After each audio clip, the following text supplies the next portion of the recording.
Oh, hey, how's it going? So, my name is the Stache, and I'm with Explodes on Six Gaming.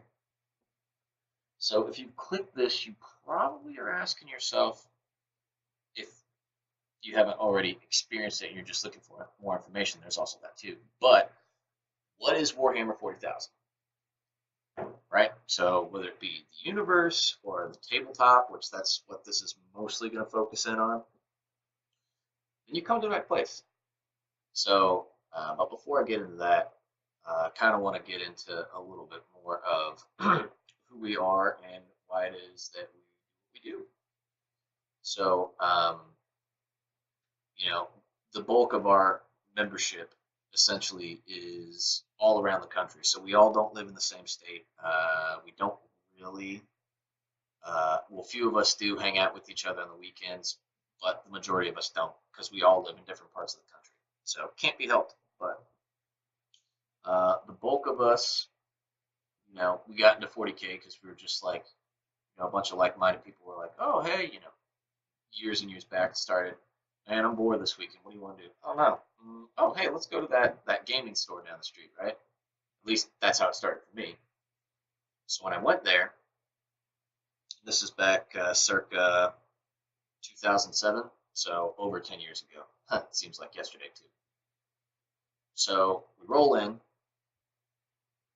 and there are a bunch of these little models, and there's just like this game going on. And I'm like, they've got rulers and dice and all this stuff, and it sounds and it looks cool, like some cool models, like some stuff is happening, and you're like, what is it? I want to know. I gotta know, right? Born completely of like awesome, awesome ignorance, and I say awesome because you were like super pumped to figure out what is going on and how this game is played and all that other stuff. Um, so I guess to kind of that's kind of how this all started for us all, right? I'd say there's about maybe I don't know 10 to 15 of us right now that consist of explodes on six gaming, and there will probably there will definitely be videos with them later on down the road, right? Um, so that's kind of how it all got started. And then we met other friends. We kind of lured them into the experience, and then they got on board. And I was in the camp when I first started too, of like, no, no, that's way too. That's some nerd stuff. No, can't, won't do it.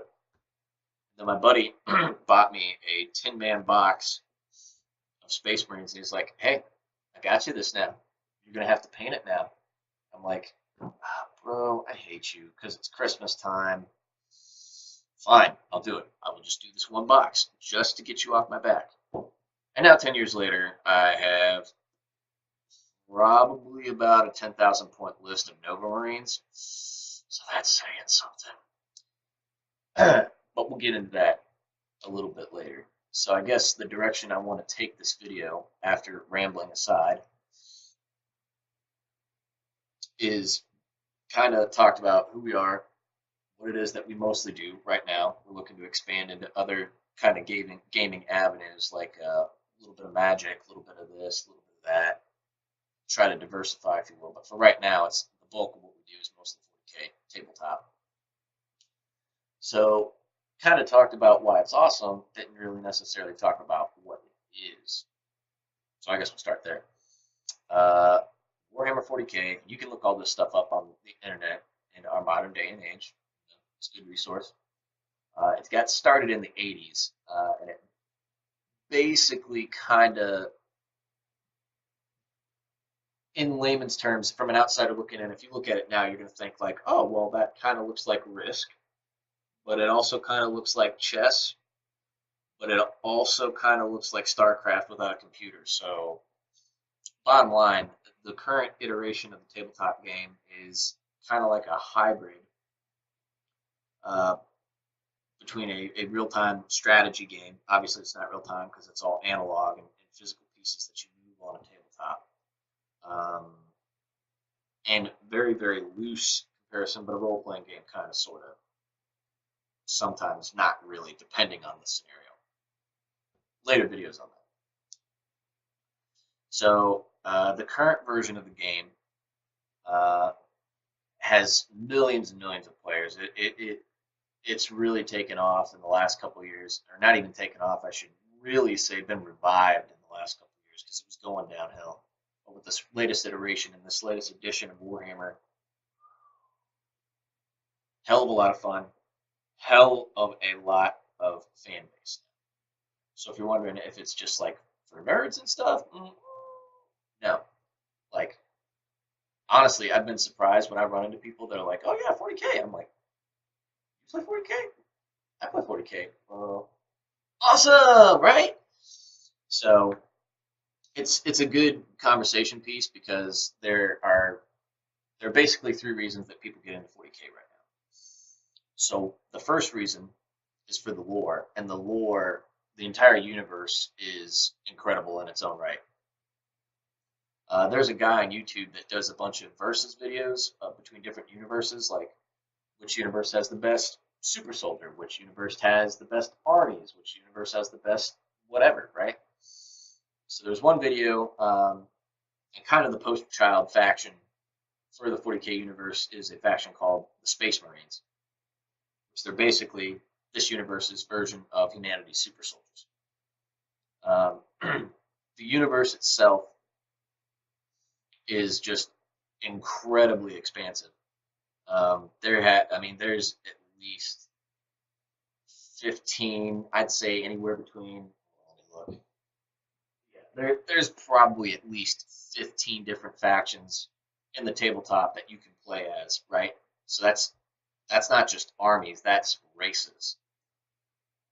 So like if you wanted to play as like space elves, demons, evil humans, hyper advanced technology aliens, orcs, really stupid orcs that will just like go and just thrash everything with an axe and they don't care and they're just like, whatever, we're here to party. You can play as those dudes. You can play as essentially this universe's version of the Zerg. They're called the Tyranids. They're basically just like straight up hive mind, like we're hungry all the time and we're just going to start consuming planets because YOLO. So you can play as that. You can also play as like a faction called the Inquisition. They're humans, but basically they go and enforce the will of what's called the Imperium of Man, wherever they may roam. And they go look at other human factions and they're like, you're not imperial enough, so you gotta die. Sorry, son. Or your planet didn't commit enough recruits to the war on everything, so we're gonna kill you all now, just to make a point to all the other planets that are in our domain. So I'm not gonna get into all the lore extensively. Just some examples of different races that you can play. Right. So the first part of 40K is the lore. It's expansive. It's awesome. And if you go through each and every races or factions lore, like you'll never run out of stuff to read, and it is just kind of awesome. All the campaigns, all the backstories, the backstopping, all that stuff is awesome. So that's one reason why people get into 40K is the lore. The second reason, and again, I'm just caveating all of this to the tabletop version of 40K, right? So the second reason that people get into 40K is for the modeling and painting and the actual hobby portion of 40K. So to give you an example, so this is just an example of a model, right, that is in 40K, and there are hundreds and hundreds and hundreds of different variants of models, right? But hold them up a little bit closer. So this does not start out like that. You actually have to, buy it, put it together, get some paint, get some brushes, primer it, do all that stuff to get it to come out like this guy. Now, once it's done, imagine all the other dudes that you paint and put together, and now you've got fielded army, and then you can go out onto the tabletop and start either wrecking or getting wrecked by other people. And I'll be honest with you, when I first started out, I did nothing but get wrecked. It's a great learning experience, but you know, there are a lot of people that get into 40K to basically do this kind of thing and do artwork for the artistic, the hobby side, you know, just to sit down and set up a studio and just paint dudes. Some people never even play the game. They just love um, painting miniatures and then putting them into competitions for the best painted models. And that's kind of cool in and of its own right there. You know, I didn't know this, but apparently, like, people can have the potential of winning quite a bit of money for like their skills in painting these guys. And I've seen models like up close and personal of like, what? The Mona Lisa ought to be ashamed, son. Like that good. So that's the second reason why people get into 40K. Third reason is for the actual competitive part of the experience, right? So once you get your army all assembled and painted, you're like, okay, sweet, I'm ready to play now, right?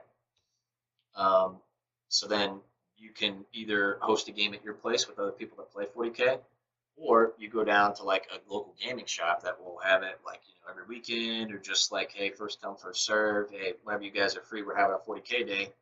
Everybody will come in and they'll bring their armies. And the coolest part for me personally is rolling in there and you know, you never know what kind of army is going to show up. If you've got a gaming store that is like a happening place in the 40K scene, like I've played other Space Marine against other Space Marine armies. I've played against Necrons. I've played against Tau. I've played against Tyranids, Orcs, Chaos.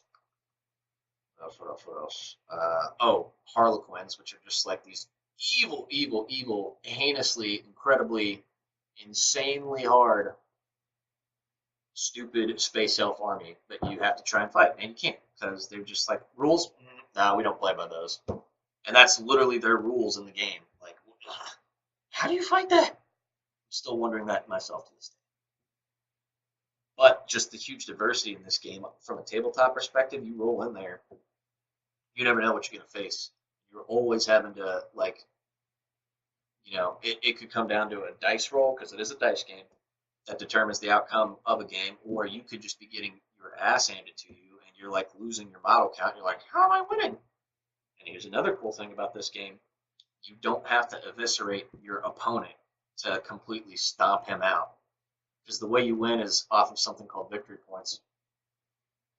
And we may get into it in this video, probably not, probably in another video, but the bottom line is victory points are like, you know, you could be, depending on the game type that you're playing, you could be tasked to do certain things like wipe out this certain type of unit, or wipe out this certain type of character or model, or take this certain piece of terrain, or do this action or objective, whatever it may be, right? The more of those things that you do, the more victory points that you get. And you never really know what you're gonna, how the cards are gonna play out. That dictates what you have to do. So even if you're getting stomped and it looks like you're about to get wiped out, a typical game of 40K, you could go to 5 rounds, and then everything after that is either like bonus for you or not. And that's the cool thing about 40K that I love, is just like you just don't ever really gonna know how something's gonna play out. I've seen armies that are like, you look at them and you're like, that's a powerhouse of an army. And you look at the other army and you're like, oh, it's kind of average. But you could infinitely be surprised because all of a sudden that average looking army is just everywhere on the board. And you're like, how did this happen? You know? It's just like an actual strategy game. You don't know what you don't know because you don't have the, more times than not, you don't have the rules of what your opponent can do, and he doesn't have the rules of what your army can do. So it literally is a just calling nonstop audibles and making it up as you go with what you've got. And that to me is just kind of awesome. So I know maybe I hopefully kind of explain what 40K is, and maybe not. But hopefully from those previous explanations, you can kind of gander if you've seen other people playing, uh, matches of 40K on a tabletop, or if you've watched a YouTube video or a review or any of that kind of thing, or in passing, you've just been on the internet or walked by a store and you saw, oh, 40K. Well, what is it? So the tabletop version. Oh, and one last thing I forgot to mention about the actual gameplay aspect. There are massive tournaments that people actually go in and compete in. If you guys get a chance, Google Las Vegas Open 40K. You will just be surprised at like over 500 people descend upon Las Vegas with their armies for this massive 40K tournament. And it's kind of cool because you get international bragging rights essentially. And there's actually a ranking system that says dude or dudette is number one, like Imperial Guard player. Dude or dudette is number one for Space Marines, and so on and so forth. And I mean, for a game that requires a lot, I won't say a lot, but a substantial amount of mathematics, because you do have to nerd it up like that in order to have competitive lists. I'll be the first to admit that's saying a lot. Like, these dudes have like crunched the numbers, did the math hammer, and they have produced like lists that will just go in there and just stomp a whole bunch of other armies they're not supposed to be capable of stomping. That's impressive. Oh, and also, by the way, you can win a lot of money at these kinds of tournaments. But starting out small, just working your way up the ranks, you're not gonna win that much. But if you get up to some place like the Las Vegas Open and you win it all, I don't know how much you win because I didn't really follow it that closely, but I know you can win stuff and things. I don't know what exactly. Not an expert. So you're kind of like, okay, cool. So I'm hip to 40K. I want to get into it. The tabletop. What should I get first? Where do I start? So I know it took about 17 minutes to get to this point, but I promise you I'm going to give you some solid foundational advice of what I've learned over the last 11 years doing this. So if I had to spin back the clock and do it again, the very first thing I would invest in before any other thing. All right. So the very first thing I would invest in before anything else. Don't worry, I'm going to show you. The rule book. Because how can you play a game if you don't even know the rules? Valid point.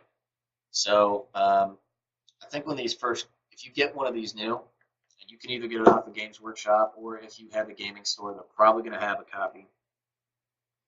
I think new, it should be anywhere between 50 or 60 bucks. You cannot play the game without this. Like, that's just a fact. So another good reason to get the rule book is the fact that it's going to have basically the background story to the whole universe. So like, it's got lore in there. It's a prime example. I was talking about chaos earlier. This is what we're talking about. This is what we're working with. Oh yeah, look at that. It just looks so evil. So if you're just a very nefarious, kind of conniving kind of personality, and you like to see, your buddy rage quit, then maybe get a chaos army and then put it on the tabletop and be like, oh yeah, this awesome demon with wings and a huge axe that just like busted through your lines and you can't stop it. How do you feel now, bro? Yo! Then maybe chaos is for you. So yeah, the rule book is going to go into the entire background story of the entire universe. Very, very, very, very broad strokes, right? There are other books that dive deep into each specific race or faction. We'll get into that here in a second. But you need the rule book. Because not only that, hey, look at this. Speaking of what I was talking about earlier. Yeah, look at that guy. I know the pixelation kind of is bad on this camera, but if you can see it, oh, look at that. Yeah. So that's a model that you can get and you can paint up. It's probably like that compared to, something like that. Just having that march up the table. Kind of intimidating from that aspect. So, it goes into, what has been happening in the universe up to this point in this edition. So in this edition of Warhammer 40,000, we're up to the 8th edition. So don't quote me on this. I want to say Warhammer 40K started back in like the mid 80s. I don't know the exact year, but with each subsequent edition, there will be army composition changes. There will be basic rule changes, and I started out back in 6th edition. 6th edition was a lot of info to try and get through just to even play the basic game. It really wasn't conducive to new players. Like, you had to have been in the community for a long time to kind of keep up with how the game is supposed to go. And even then, some of the rules were just like impossible to integrate and remember because they were all extremely circumstantial and situational. 8th edition, so 6th and 7th edition, lost a lot of long-term players just because of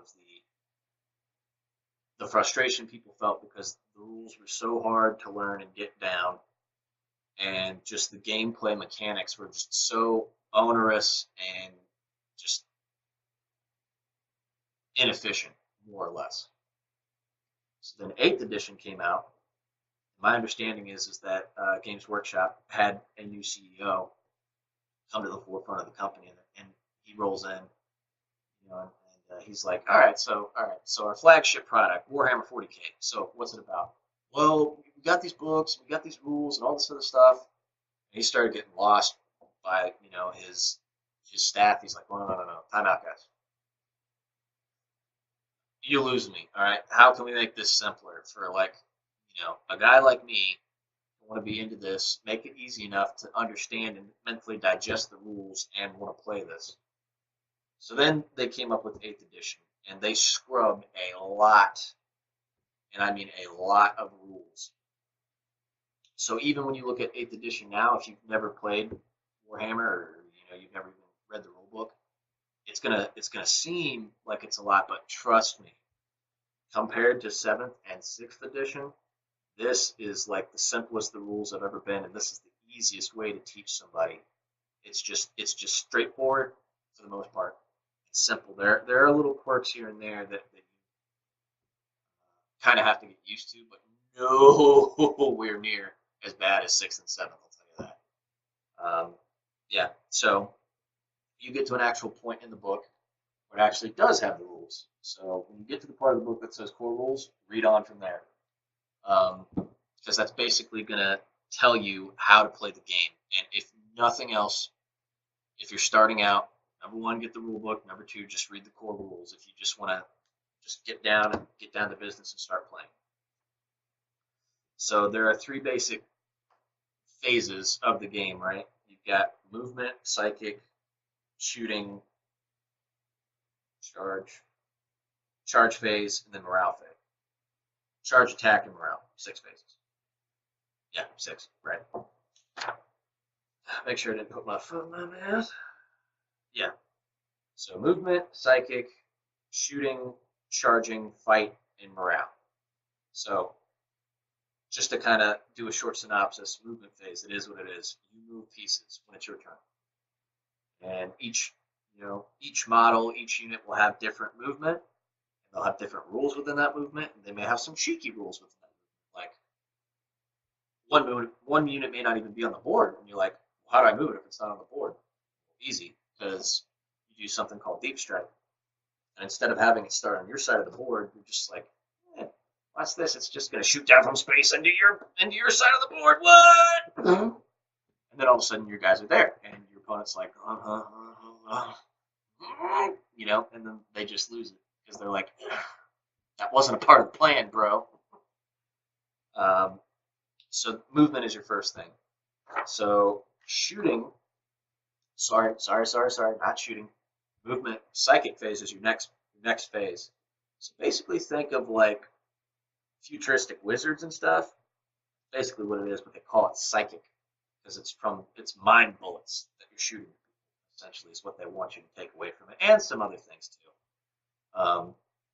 So this is really where your audibles just go into completely different directions, just because depending on what kind of psychic units different units have, you can do different things. And for what I play, Space Marines, a lot of our psychic powers that we get to use, depending on if a unit can use them, are like supporting and buffing powers. Uh, their offensive ones aren't as good as other armies, but like for instance, there is a power in there that if it goes off successfully, like you could have your commander, you could buff your commander and make him stronger, you can make him tougher, you can give him additional attacks in close combat. And then there are other ones where like you make it so like somebody can have an easier time getting into close combat, and just depending on whatever faction you are that can use psychic abilities, there are some pretty powerful ones out there, and I can't get into it all because I don't know, and I'm not even going to pretend that I can even come close to reciting or even knowing them all for all the factions, let alone all the factions that are out there. So, second phase. Third phase is shooting. Self-explanatory. If your unit has guns, you shoot them if you can. And if your opponent will let you, if they've got rules that stop you. But then again, you can counter that with psychic stuff. See where I'm going with this? Just the world is your oyster. As long as you pick an army and you learn the army and you can find out what it does. Like the possibilities are limitless, and we'll kind of get into that after we're done with this. So after shooting, you've got your charge phase, like what I was saying. So, and it all kind of follows a logical progression, right? So like, I move closer to you, so I can possibly use psychic stuff on you. So I can also possibly be closer to shoot you. And then if I'm even close enough, I'm gonna sprint towards you, punch you in the face. Keep punching you in the face until I can't do it anymore. And there's a risk that you're gonna punch me back in the face. But it may not be punching. It may be swords, and it may be axes. It may be just getting run over by a truck or a tank, because you're like literally in close combat. So that's the charge phase. Is that initial phase of running up to your opponent and locking into combat with them. That's charge.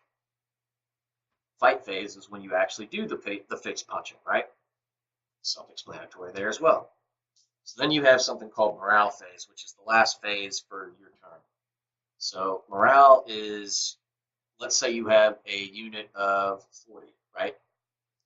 And let's say that you lose half of them. So typically every unit's going to have a leadership value, and all that really is, and again, I would just recommend you get the rule book to read up on it, but I'm just giving you a specific example for the purposes of describing the morale phase. So let's say you have a unit of 40 dudes, and you get 20 of them killed. Now you're down to 50% strength, but your entire unit's leadership is like 8. So typically, you take the amount of dudes that you lose, and you add that to a dice roll. So if your result is less than or equal to your leadership, you're fine. You don't lose any more dudes. Now, if you get a result that is higher than your leadership, so if you lost 20 dudes, let's say you roll a dice and you roll a 6, right? So that's 26. So subtract 8 from 26. So that's 18. You lose another 18 dudes. So that's basically what the morale phase is. It's kind of like a bonus to you as the guy initiating an attack, or for that turn, if you just wipe out, you have the potential to wipe out a very scary unit with a lot of guys in it based upon morale, or them failing morale because you just killed so many. And the best way that you can describe it is it's like if you were that poor, helpless, like conscript, you saw like 20 to 30 of your friends just get like mowed down or nommed on by like a demon, and your best mate is just in the jaws of some demon, and he's like, "Rah!" and the legs are like, "Oh God!" You'd probably be pretty scared too. You'd be like, I'm out, bros. Sorry, I didn't know what I signed up for. Good luck with that." So that's basically the idea behind the morale phase. It's not additional dudes dying. It's just them running. So then after that is when you like figure out, okay, based upon what the game wanted me to do, how many victory points do I get? Basically, how many points did I just win towards winning the overall match? And so that's basically, in a very short synopsis, how a standard round or your standard round, and 40k is going to go. So you run through those 6 phases, then your opponent runs through their 6 phases. Once you have both gone once, that's 1 battle round. So you do that 5 times, assuming that neither one of you wipes out the other one. As long as there are still models on the board at the end of round 5, then you start rolling off to see if the game continues after round 5. So a prime example is the game can go till 7 rounds, so you can have 2 bonus rounds potentially. But no matter what, the game is going to end after 7. It can end after 5. It can end sooner if your army gets completely wiped out, or you wipe out the other person's army, which in the business is called tabling your opponent. Yeah, it's pretty awesome sounding, right? Yeah, you got tabled, son. So then after that, after the core rules, you basically have hold on a second. So then you basically start getting into rules for different game types. So there's like matched play, there's narrative, there's open play. So narrative play is exactly how it sounds. You and your bros get together and you're like, hey, let's come up with a campaign. All right, hey, let's have a storyline. It's not competitive, you don't win anything, but you basically create a storyline for your armies to follow or you and your friends to follow, and then you play it to its conclusion. And there are a couple different ways that you can do that, and the book tells you how. Open play is it's not narrative because there's not really a story. It's just exactly that. Like you and your bros just get together like one day of the weekend, like on a Saturday or something. Like hey, bro, you want to bro down? You want to do some 40k? Oh yeah, dude. All right, yeah, go get your yeah. That's all open play is. It's like very loose restrictions on as far as like what kind of models you can take, what kind of things you can do. It's not. It's competitive because it's like bro bragging rights is essentially what it is, right? Matched play is a standardized set of rules that tournaments are going to use, or competitive play is basically fought against. So match play is kind of like the gold standard as far as like tournaments are concerned, as far as like how you specifically compile your army, how you build your list, what things you can take, because there are certain combos of units and powers and abilities amongst all the armies, generally speaking, that match play does not allow for. So like that super awesome like thing that you bought from Forge World, which Forge World, you can use Forge World stuff now, but there are still some things. And again, please don't quote me on this, but there are some models in certain armies from certain producers that you can't use in match play. They just won't allow. They won't allow it. And certain tournaments will be like, you can't use these types of units. They have to be at par. So that's basically where match play comes in. And then another cool thing about the rulebook is it actually goes into like deployment zones, and depending on what kind of game type you're playing, it's not just like, okay, this is the long end of the table over here, and this is the long end of the table over here. We're just going to set up like that each and every single time.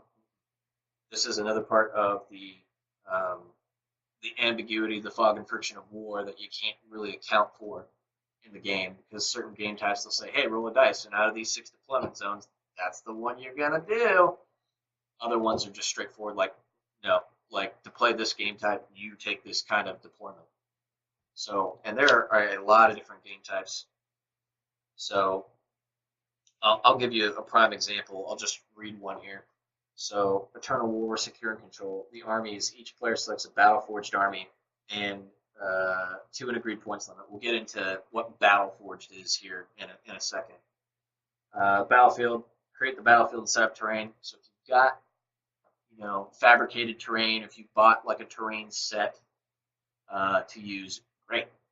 Another good and awesome thing about 40k is, especially starting out, you don't need to get a terrain set. You can just use household items. So like, for instance, I can just take like some box that I get sent to me, or some cardboard box, or like a jar or a glass, or a whatever you want, right? and you can basically just say that's terrain. Cool. And for the purposes of the game, you get it for like cover and concealment and all the other things that the game allows for. You don't need fancy stuff just starting out, especially if you're just learning. Now, if you go to local gaming shops, they'll have that stuff, right? You just bring your army down with you, set up and use their mats and their terrain, and then you can just go to town.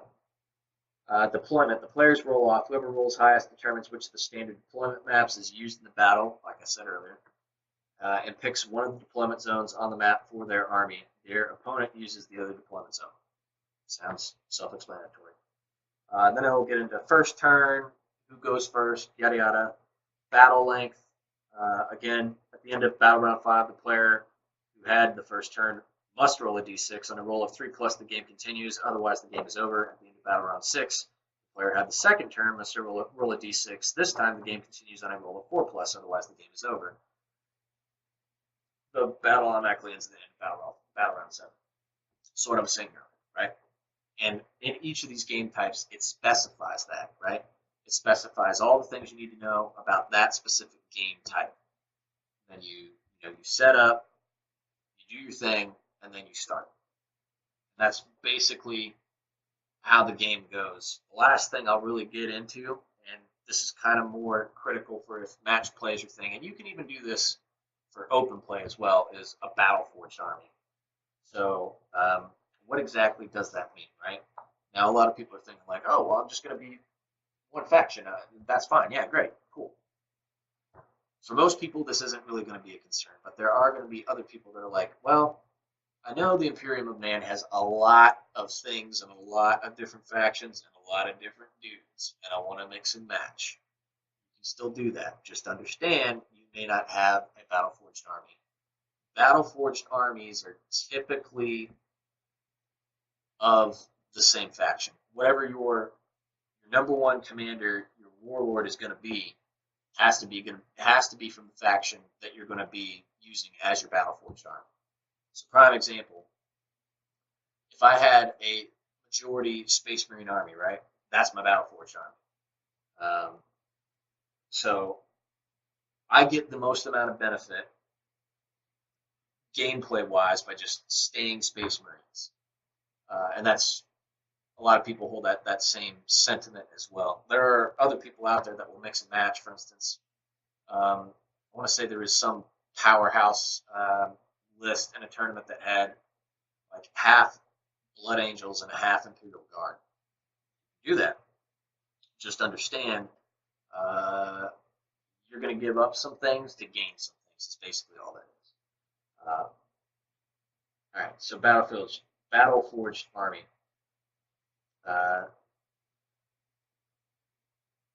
Okay. If a mission you are playing instructs you to select a battle-forged army, it means that you must organize all the units in your army into detachments. So we'll kind of get into that right now. So what advantage do you have for doing that, right? So what it means by detachments is this right here. So basically, it's kind of hard to read that, but you got patrol, battalion, and brigade. Those are your primary ones, right? So you basically have to configure enough different unit types. But you've got headquarters units, you've got troops units, you have elites units, you have fast attack, and heavy support.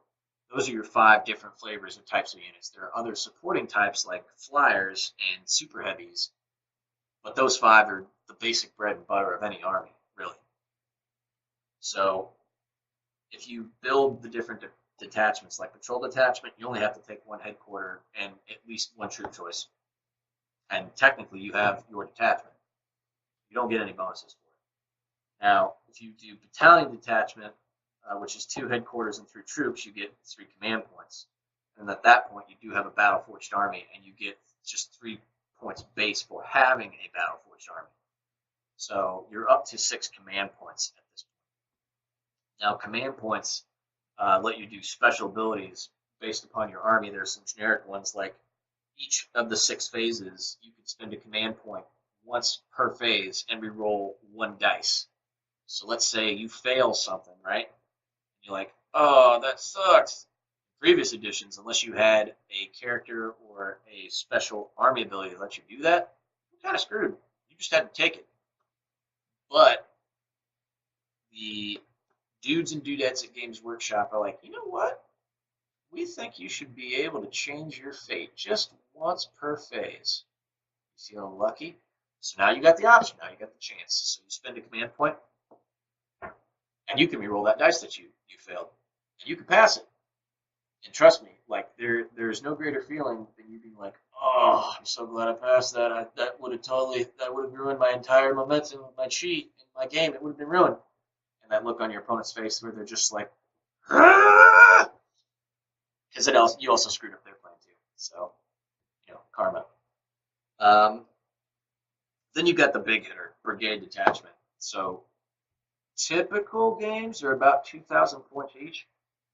So brigade detachment, you're going to need at least 3 headquarters units. You're going to need at least 6 troop choices. You're going to need at least 3 elites, 3 fast attack, and 3 heavy support. Now that is a big army, and you'll get 9 extra command points, which means that you're going to be running into the game with 12, which gives you a lot of options.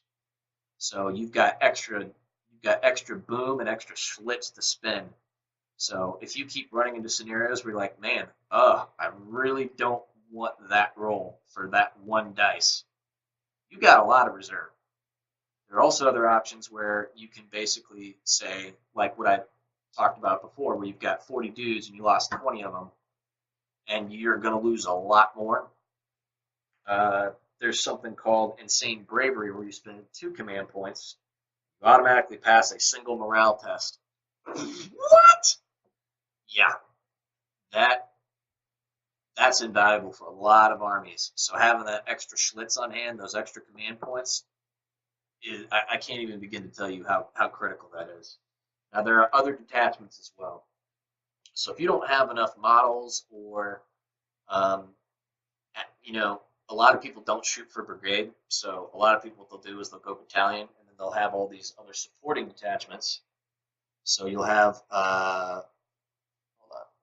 you'll have Vanguard, you'll have Spearhead, and then you'll have Outrider, which basically, if you can't fill in to get a full brigade, you can basically fill in a little chunk. So you go battalion, 2 headquarters, and 3 troops, and then you can go Vanguard. So then you just throw in another headquarters, and then you can take 3 elite choices between 3 and 6, and you get an additional command point. So you'll get 3 command points for being battle forged. You'll get 3 command points for battalion, and then you'll get another command point for Vanguard. And typically, most games will let you take up to 3 detachments. So let's say you take another Vanguard, or you take a Spearhead, or you take an Outrider.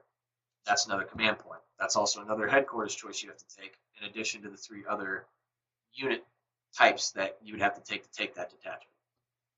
Then you have some other ones as well. These are kind of like you're like,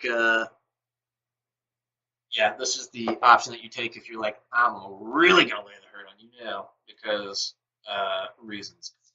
So there are a bunch of different types of detachments. And that's basically how you choose to build your army, right?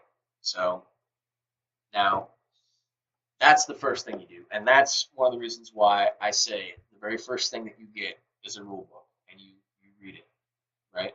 It makes sense from a logical standpoint, because you want to learn how to play the game first before you go dumping a bunch of money on other stuff and making regrets later, like this guy might have done in the past, not in the present. All right, so you get your rule book, and you're like, okay, cool. All right, I got the rules. I know. I've read about the lore. This is sweet. I think I know what army I want to get. But hold on, not so fast, because this is 2018, son. So yes, that's the rule book, but there have been some changes. So where do you find out about those changes? It's something called chapter approved. So the way that Games Workshop is doing business now, I'm not going to go into depth with this. I'm just going to keep it short. Chapter approved is basically annual updates to armies that don't have codexes yet, which we'll get into that in a second. And it is also updates to outstanding frequently asked questions and concerns that the community has about current standing rules. So probably the tail end of 2018, maybe early 2019, you can expect there to be another chapter approved, to basically fill in the gaps that 2017's chapter approved didn't fix or didn't get to.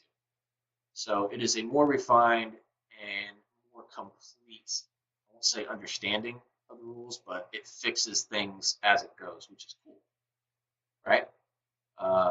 It'll fix things that a lot of players are like, yeah, that really helps. There are sometimes there'll be other things where people are like, that kind of sucks. I wish you didn't do that, but I get it. Most people are like, yeah, I get it, because they want the game to be fair. So you get the rule book, you get chapter approved. So now you have the most up-to-date and accurate picture of the rules. So what would you get next? Yeah, sorry about that. Duty calls for that short little interruption.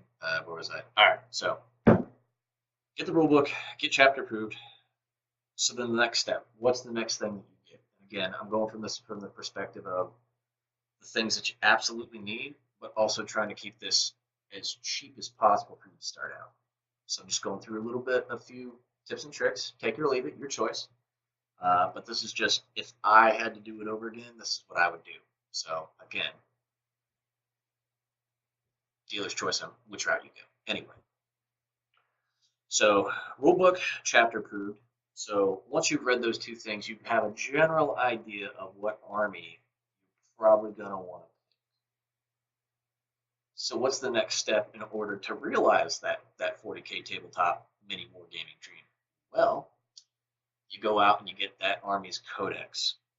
Now, what do you mean by what's a codex? Well, kind of like chapter approved and kind of like the rule book, it's a book. So to give you a prime example, it's the codex that I use, and it's Space Marines. That's what a Space Marine looks like. Yeah. So what is your codex going to have? So similar to the rule book, where it just has, like I said, that very broad range of lore, and it gets into a little bit of smattering for each of the different races. With your codex, it's a deep dive for one of those factions. So this thing is thicker than most codexes, right? So it kind of, every single one has an introduction, like, welcome to the Space Marines. Thank you for purchasing this. And here's what's going to be inside. So, it'll go through every codex and every faction. Will go through its different lore. Who are the Space Marines? Why did they come to be? What is it that they're about? What is it that they've done recently? And, also all the reasons why they're awesome. And all the different variants of Space Marines. So, excuse me. I had chili earlier. I was like, it's starting to rebel. So, every single codex will have like timeline, lore. So you're gonna always have like a little timeline like this, as far as here's all the cool, fun things that your army or faction or race has done, as it pertains to other races, the universe in general. And if you get additional different codexes, sometimes races and factions and different species, their stories will interlap. So that's kind of cool from a universe lore fluff perspective. If you choose to get other codexes purely for the lore, that's a lot. I know a lot of people that do that. I'm one of those guys, just because the story is so awesome, right? So then you get into, you'll get into different types of factions. So for Space Marines, you've got, so I guess a little bit about the fluff. As far as humanity is concerned, Space Marines in specific, there's actually a different variation of Warhammer 40K, which is called Warhammer 30K, which is where a lot of the current 40K lore comes from, because a lot of the things that happen now in 40K are a direct result of Warhammer 30K, so in the 31st millennium. So the 31st millennium, again, this is just speaking about the Space Marines, there was something called the Great Crusade, where the Emperor of Mankind was like, I think humanity should run the whole galaxy. So I'm just going to go ahead and make a bunch of super soldiers. I'm going to call them, each one of them is going to be a legion. They're going to have about 100,000 bros in it, and all those bros are going to be super soldiers, the best iteration and version that humanity can possibly be, i.e., genetically altered badasses. So there were 20 legions, and I want to say the max amount that any legion had was like 100 to 200,000 or so. Don't quote me on that. Search it and get it yourself. But there were 20 legions. Throughout the entire crusade, each legion was led by somebody called a Primarch, which was like the uber genetically modified humans. And the Emperor had enough Schlitz to make 20 of these dudes. So basically, there's an event that he lost them. They all just got shot out into the galaxy as a whole. He had to go find them again. So he found them all, and each one of them got put in charge of a legion of Space Marines. Those Space Marines of that legion that they led were derived directly from their genetic material, the Primarch's genetic material. The Primarch's genetic material was derived directly from the Emperor. So, where am I going with this? Well, in the 30K universe, the Primarch that eventually was labeled as the War Master of the entire Crusade was a guy named Horus. He was one of the Primarchs. So Horus fell to the ruinous powers of chaos, i.e., devils and demons and stuff, or the Chaos Gods. Again, nefarious, bad dudes, bad gods. So he fully turned half of the surviving 18 legions. Now notice I said 18, because in the lore, for some unknown reason, 2 of the 20 legions were purged. And they never explain it in the lore. Like, you never know. Like, for almost 30 years of 40K, nobody ever knows what happened to those other 2 legions. We do know that they were purged, which is kind of cool, but nobody's allowed to know why. And the Emperor's like, we will never speak of this again, ever. And they haven't for 10,000 years, which is kind of cool, but also kind of shitty. Just me. Just. So 9 of the remaining 18 turn to chaos, and they rebel against the Emperor, and they make a push for Terra, which is Earth at that time, then and now, well, just in the story. And basically, the Emperor almost gets killed by Horus, and he basically becomes like a super version of a quadriplegic. But the Emperor does kill Horus eventually, and then it just falls apart for his, they call it the Horus Heresy, for his heresy. And then all the Chaos Space Marines, which those are all the renegade legions that followed Horus, all like scurry away into this thing called the Eye of Terror, which is basically space hell. And they just hang out there. Now the other 9 loyalist legions basically comprise all the Space Marines there are in 40K. The only kicker is that with those surviving legions, they basically subscribe to this doctrine called the Codex Astartes, which basically stipulated, like, we are never, ever going to allow one dude to just go roughshod throughout the entire galaxy with 100,000, like, retard strong dudes ever again. So we're going to bust them down into 1,000-man chapters, is what they call them. So only one dude can command 1,000, and all the other chapters could be like, no, bro, not going to happen. Instead of one dude commanding 100,000 to be like, to your deaths now. So that's an example of the kind of lore that you find within your codex and Space Marine specifically. So, and the cool thing is that every single faction has different types of armies of that species that you can play. So here's a prime example. All these are different chapters, right? So these are all successor chapters of the former Ultramarines Legion. So my army is these guys right here. I paint all my dudes to look like Nova Marines, which they're pretty pimpin', pretty sweet. I'm pretty proud of them. In the lore, they're awesome and they kick ass, but sometimes on the tabletop, I can't get them to kick ass. I don't know what it is, but we don't talk about it. So moving on. More lore, more fluff. Okay. So then you get to a point where it actually starts talking about the different types of units, a description. Again, this is more lore and fluff You've got, chapter command, company command. You've got other things in here that'll describe super awesome things like dreadnoughts. Like, you can actually get a model that looks like that, and it does these basic things in the flow. And then it gets stats that you use to play the game with. Speaking of, getting into, and every codex will have like a little section in it where they display some of the modeling and the artwork.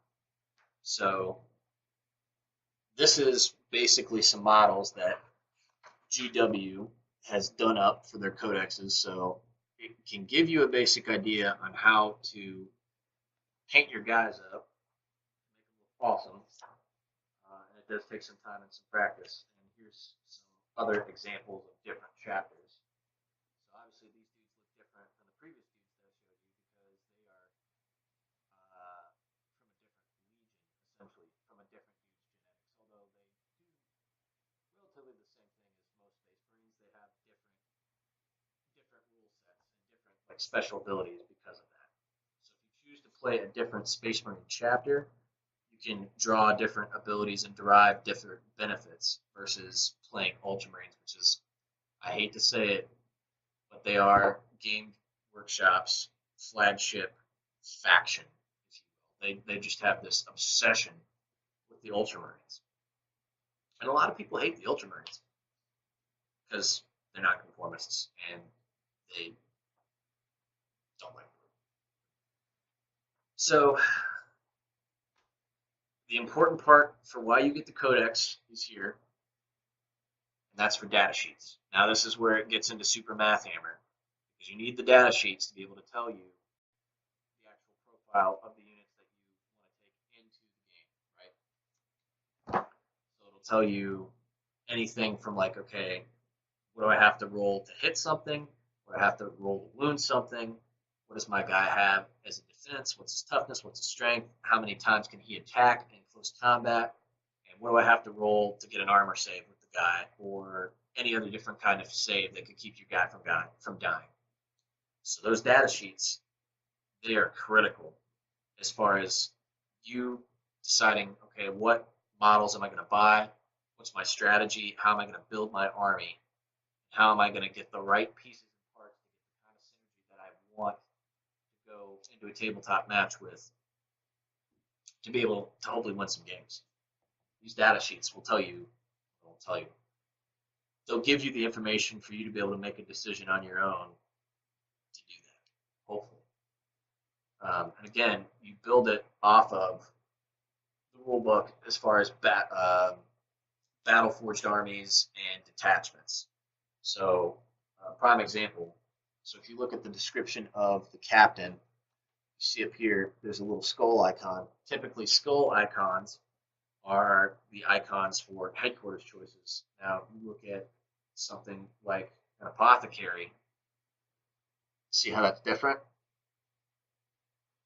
That's because the apothecary is an elite choice. So you have to be cognizant of when you're building your army, if you want to be battle forged, you have to have the right kinds of parts. You have to have a certain amount of headquarters, you have to have a certain amount of troops, elites, fast attack, heavy support, etc., so on and so on. All right, so going to the back of this, again, I'm trying to skim on this because we're almost at an hour time, and I didn't think it was going to go this long. I apologize, but I'll try and cut it real short here. It'll go quicker. So another thing to take into account is that your army, when you're building it, each unit is going to cost a certain amount of baseline points. Now that is how you essentially build an army off of battle forging, off of the detachments that you bring, the types of troops that you bring, and then what kind of synergy and abilities that those units have. And finally, keeping all of your choices within a certain points cost. Typical games are around 2,000 points, which seems like a lot, but all of that adds up. So the next important thing that you're going to want to look at in your codex, and this is, I'm not getting really into the weeds with a lot of this, because you read the codex, you'll see all the other additional benefits that you get, right? So at the very back of every codex, you're going to have a points cost list. And it'll basically tell you, okay, based on the unit that you selected, here's how much each model within the unit costs. You add that up. Most Space Marine units, their baseline unit count is 5, or model count is 5 for the unit. So prime example, if I took a tactical squad, which is like the bread and butter of Space Marines, like their baseline unit, each model is 13 points a model, and I have to take 5 minimum. So that's 65 points right off the bat before I even include points for their weapons. Now, luckily, Space Marines take the standard gun of the Army, which is the bolt gun, which is 0 points. It doesn't cost them anything to take it. So if I just took the bare minimum required for that unit, the unit costs 65 points, and I have a troop choice. Okay, cool. So if I took 65 times 3, now you have your 3 troop choices. Let's say you take a captain, that's 100. Let's say now you're up to 195 points in troops and 100 points in your headquarters. Now you're essentially at 300 out of your 2,000. And you need another headquarters. Let's say you take another captain. That's 400 points. That's a fifth of your points that you've just used up. So now will you fill the other 1,600 points with? That's for you to decide. And that's where the math hammer comes in. So you can watch YouTube videos about it. You can do your own experimenting for yourself, which honestly, if you're the kind of person that's got the time and the money to do that, I think that that's the more pure route. But most of us out there don't have that kind of cash and don't have that kind of time and don't have that kind of patience. So I would recommend just hitting up a reputable source on YouTube and watching reviews, battle reports for the army that you actually do like. And then if you see what you like, then I would go get the codex for that faction or that army. What I will say about Space Marines, shameless plug here, the reason that I played Space Marines, the reason I got into them back then was because I was like ignorant. I was like, oh, that looks cool. Yeah, let's do it, right? But now I see the value in playing Space Marines. The reason is because they're just so flexible. They literally have an option for everything. The problem is that they have an option for everything. And you can never, ever build a perfect list with them. They're the jack of all trades, master of absolutely none of them. Okay, that's not true. If you play a specialized Space Marine chapter, which might get into that into a later video, but they're basically Space Wolves, Dark Angels, Blood Angels, and Grey Knights, and Death Watch. So if you play any of those other 5 Space Marine factions, you could build a very powerful list, depending on what you want to do. But if you're vanilla Space Marines, like this codex is, you can do a lot of the things that those other factions can do, but you're not going to be an expert at the things that they can do. Just saying. But if you want to do a bunch of different strategies, a bunch of different tactics, and have basically access to everything that the game can possibly let you do, and also Space Marines are probably, I'd recommend them for a beginner, just because painting the models is a little bit easier. Lower model count, which basically equates to less money expended. Not necessarily all the time, but typically, if there are less models for you to have to buy, that's less money that you're going to end up spending. Not only that, Space Marines is Games Workshop's flagship product. So typically you're going to go into any gaming store, like a comic or a tabletop store or a game store, and they're going to have Space Marines. So they're always going to have at least a supply for you to go back to and continue to build your army off of. Now, if you play something like, I would say if you played something like Custodes are typically from, I'd say 50% of the game stores that I've been in recently don't have Custodes. And things like Dark Eldar, even though that they're coming out, typically Games Workshop is pretty good about whenever they come out with a new faction, also including the new models and data cards and all that other stuff for you to be able to buy and start up on.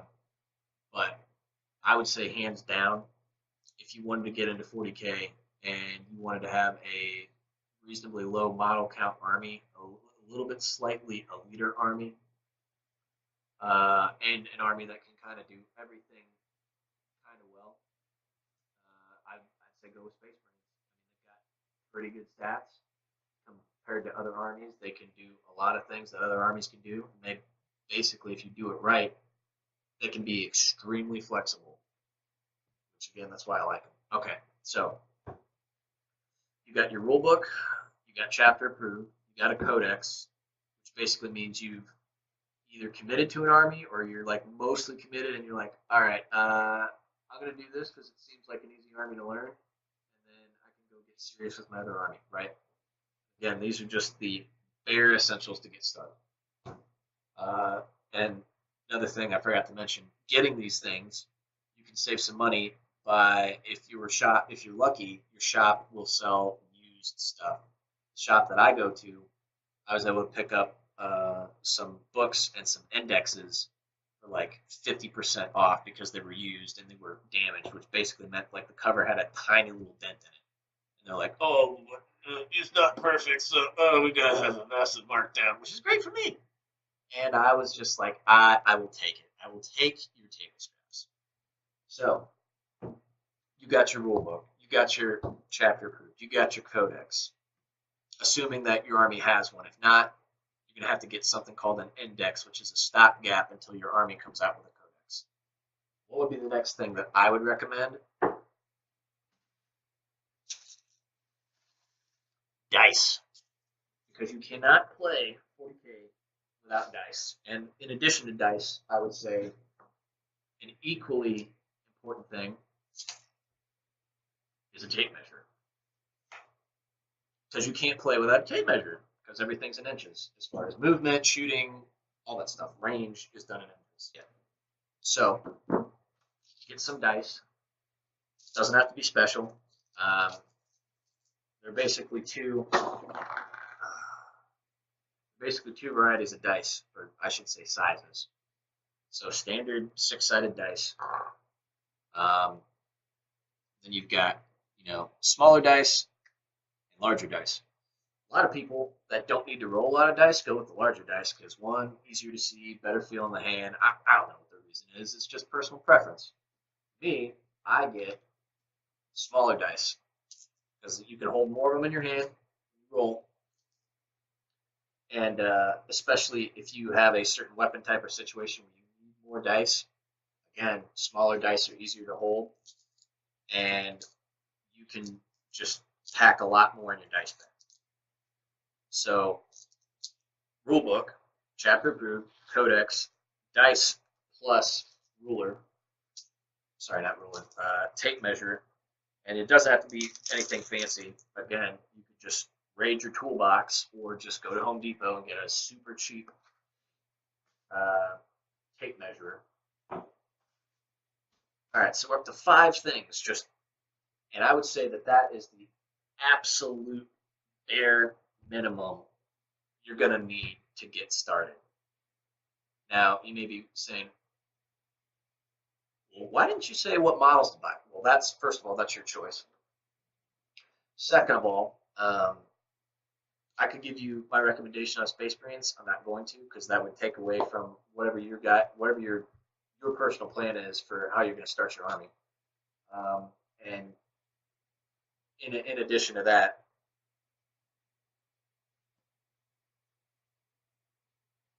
come back to me. I'm right for it. All right, so rulebook, chapter approved, codex, dice, tape measure. Oh, I remember what it was. The reason why I say just get those things when you're starting out is because if you've got a good community in your area at your gaming store, your gaming store may have armies that you could borrow and practice with. Probably going to have Space Marines if you run into that scenario. You may run into people that play Space Marines where you're just like, hey, can you show me how to do this? Can I just practice doing the dice rolls for you? Like, let them do everything else, but you just roll for them, right? And that seems like a strange request, and you'll see why once you get into it. But it basically lets you learn for a lot cheaper, right? As opposed to just going and getting a whole army and trying to learn the tactics and everything for yourself. Because if you buy something that you don't like, yeah, you could sell it on eBay, but you just wasted all that time putting it together and painting it, playing with it, so to speak, out on the tabletop, just to find out that you don't like it. Whereas you can watch other people play the game and see how they do it and learn from them, and then that gives you a more informed purchasing decision as far as like, oh, yes, that one, as opposed to like, oh, that guy got eviscerated. I don't want any of that. That way you learn from them instead of having to learn yourself. Just saying. So the last things I would say that you probably should end up getting, probably this one over the other one, is objective markers. And why do I say that? The bulk of your game types in 40K involve taking objectives. Now me, I just got some cheap little metal markers, and you just put those out on the board, and you randomly space them out depending on how the setup thing goes. And all these are numbered 1 through 6.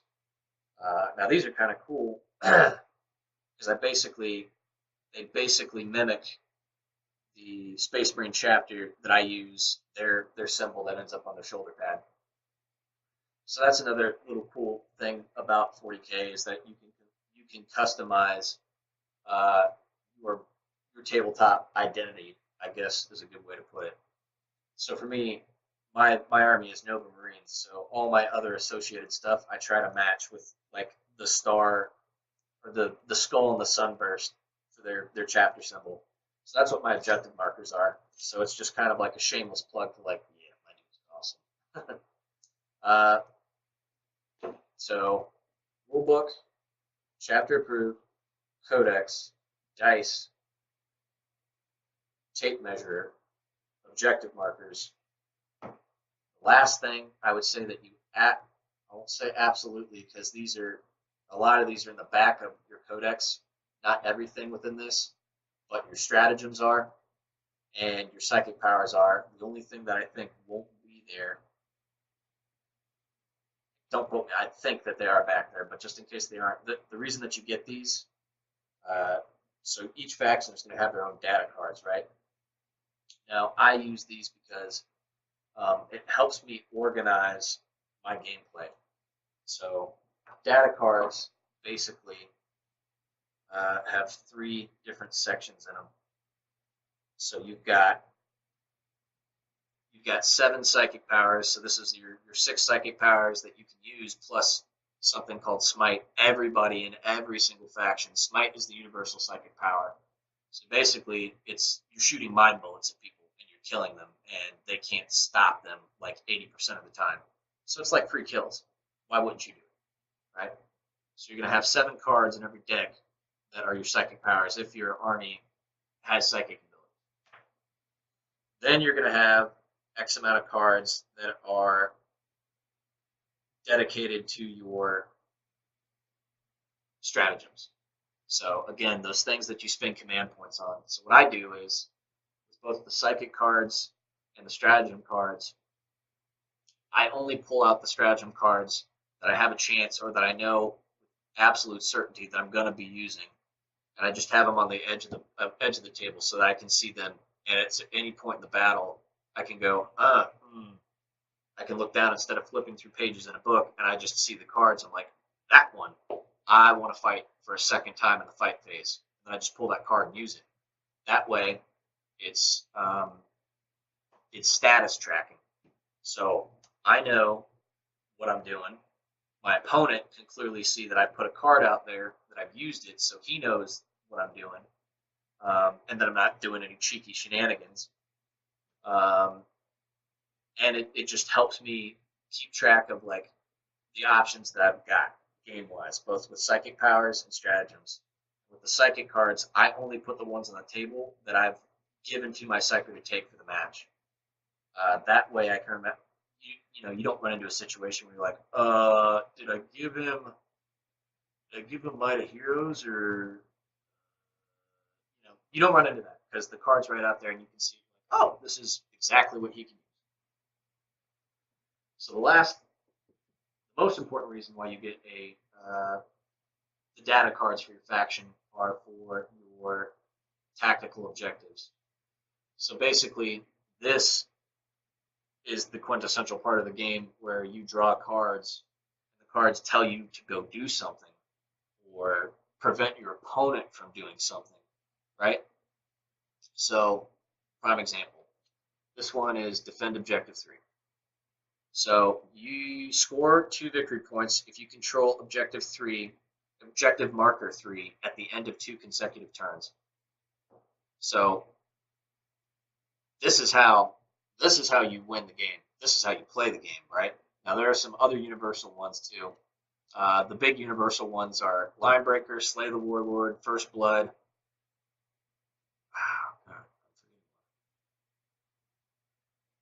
Linebreaker, Slay the Warlord, First Blood.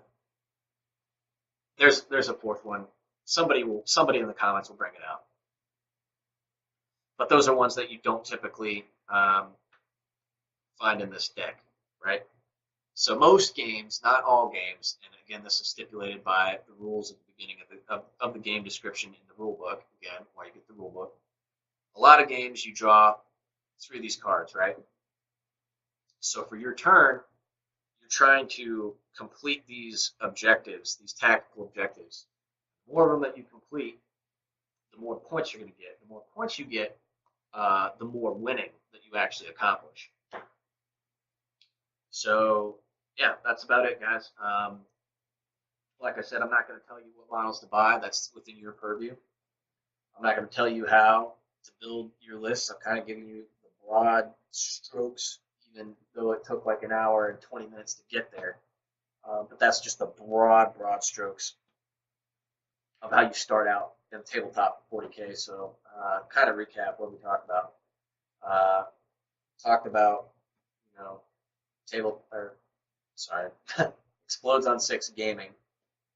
We're just a brand new startup. We've got an Instagram, we've got a Twitter. I'll have to check with the dudes and see if we've got a Facebook or not. But we have a YouTube channel. We got one. But yeah, one of my other buddies is on there, and he did our very first video, so that's kind of cool.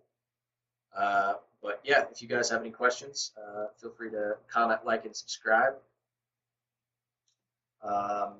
And then if we can't answer for you, which most of us have enough knowledge about 40K in general to answer it for you, we can at the very least, direct you to a reputable source to get your question answered.